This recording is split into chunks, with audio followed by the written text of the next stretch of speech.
आजची रेसिपी आहे सुरमईचं कालवण। इथे मी ताजी सुरमई घेतली आहे।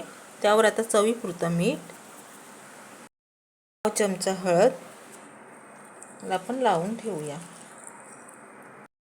नंतर एका पॅन मध्ये तेल गरम करून घेते। नंतर सुरमईला हलकीशी फ्राय करून घ्यायची आहे।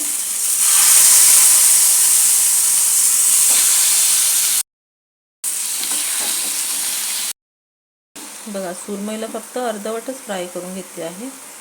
आता याला काढून घेते। एका कढईमध्ये तेल चांगलं गरम करून घेतलं आहे। यामध्ये हिरवं वाटण परतून घेणार आहे।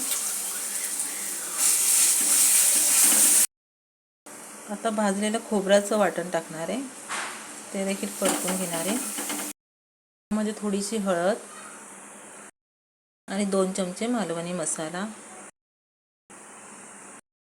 चांगला परतून झाल्यावर याच्यामध्ये थोडंसं पाणी टाकायचं आहे आणि मसाला चांगला शिजवून घ्यायचा आहे।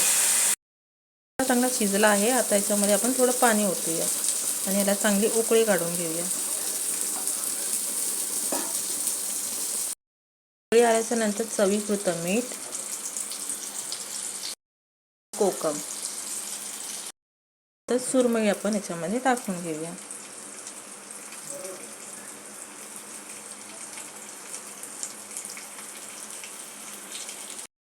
नंतर याला मीडियम गॅसवरती शिजवून घेऊया। तर सुरमईचं कालवण आपलं तयार आहे। भेटूया अशाच पुढच्या रेसिपीमध्ये। तोपर्यंत बाय बाय।